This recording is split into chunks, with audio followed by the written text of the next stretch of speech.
Olá, meninos e meninas! Eu sou o professor Carlos Humberto e hoje eu estou num cenário bem diferente. Vamos explorar como a matemática está presente em um lugar que todos nós amamos, a cozinha. Isso mesmo, a cozinha é um dos lugares em que mais usamos a matemática.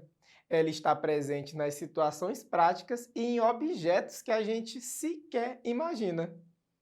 Vamos começar com algo simples, que é a relação com a geometria. A partir dos utensílios de cozinha, nós podemos observar uma relação direta com a geometria. Vejamos: a geladeira, o forno de micro-ondas, a máquina de lavar, além de outros, nos lembram a figura de um sólido geométrico. Você sabe que sólido é esse? Se você aí de casa falou paralelepípedo, você acertou. Parabéns! Esses objetos, eles possuem 6 faces, 6 lados, 8 vértices e 12 arestas, assim como um paralelepípedo. Copos, jarras, xícaras de modo geral, eles nos remetem à figura de um cone, que também é um sólido geométrico. Já as formas de assar, elas possuem formas geométricas diversas. Você já notou que os pratos e algumas formas nos lembram exatamente figuras geométricas planas? Como, por exemplo, o retângulo, o quadrado e o círculo. Outro aspecto fascinante da matemática na cozinha é a contagem e a adição. Ao preparar uma receita, por exemplo, nós precisamos contar e adicionar ingredientes. Se uma receita pede 2 xícaras de farinha e 3 ovos, quantos ingredientes teremos no total? Nós teremos 5, não é isso? Então, essa simples ação envolve a operação de adição. Ao pensarmos a quantidade de ingredientes ou o tempo total de preparo de uma receita, também estamos usando a adição. Os números e a contagem estão presentes na geladeira ao marcar a temperatura, no forno ou no micro-ondas ao marcar a quantidade de minutos que o alimento deve ser preparado, bem como a temperatura que vai ser usada. Até mesmo na hora de pensar a quantidade de pessoas que vai ser alimentada, nós usamos a contagem.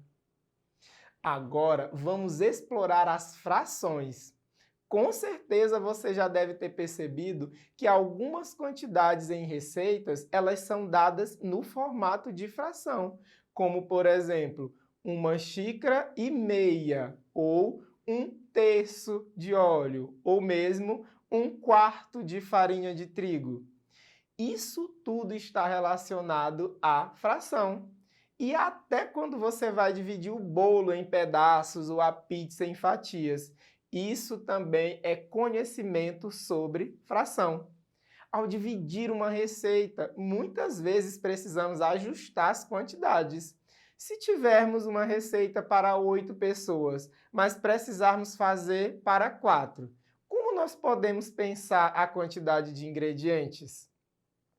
Vamos trabalhar nesse caso com uma ideia de metade.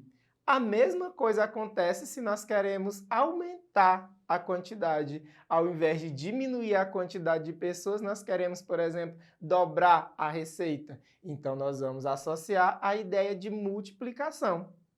Nós temos muitas outras situações em que recorremos à fração para preparar o nosso alimento. Basta você visitar a cozinha da sua casa com mais frequência ou mesmo ajudar o seu responsável no preparo de alguma receita. Vamos agora analisar juntos como a matemática aparece na receita de um bolo. Essa receita que você está vendo aqui ao lado é a receita de um bolo de fubá, que é um bolo bem comum na nossa região. Então, para essa receita, por exemplo, vão ser necessários 3 ovos, meia xícara de óleo, 2 xícaras de fubá, 1 xícara de trigo, 1 colher de fermento em pó e 1 copo de leite. Observem aqui que a matemática ela está o tempo inteiro. Quando eu falo 3 ovos, nós estamos nos referindo aí a uma quantidade. Eu preciso saber como representar quantos são esses ovos. Meia xícara de óleo. Aqui nós temos a ideia de fração que nós acabamos de falar. Então aqui eu tenho o 1, a barra e o 2. É 1/2, né? Então aqui a gente diz que é a metade, meia xícara de óleo.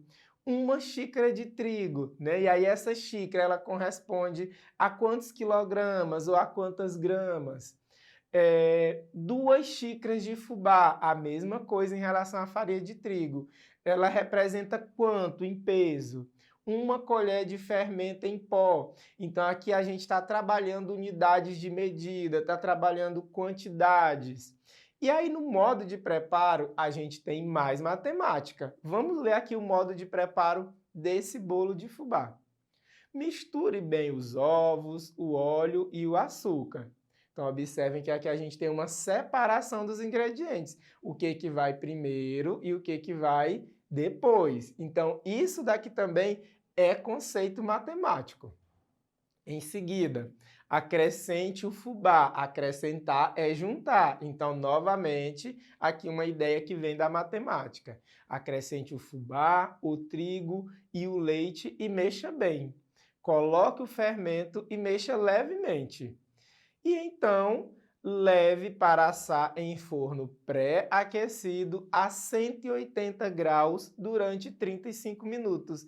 Olha aqui novamente a matemática aparecendo em forma de números, né? Que a gente tem a temperatura, 180 graus, e a forma como ela está sendo representada, né? Então é uma forma específica. Você está usando aí a matemática para saber qual é a temperatura desse forno, a temperatura ideal. E o tempo, 35 minutos, que também é um conceito, que também é um conhecimento da matemática. E até no rendimento dessa receita, o rendimento, 8 a 10 fatias. Então, esse bolo vai servir, se cada pessoa come uma fatia, vai dar para mais ou menos 8, 9, 10 pessoas se alimentarem.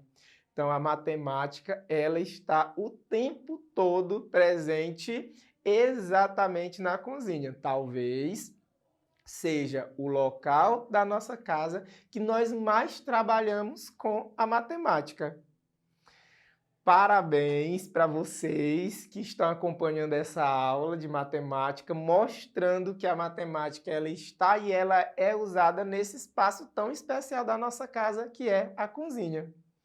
Hoje descobrimos que a matemática está por toda parte, inclusive nesse local especial. Espero que você tenha se divertido tanto quanto eu. Lembrem-se que a matemática não é apenas números em uma folha de papel, mas é algo que podemos encontrar no nosso dia a dia. Eu vou ficando por aqui. Até a próxima aula. Tchau, tchau!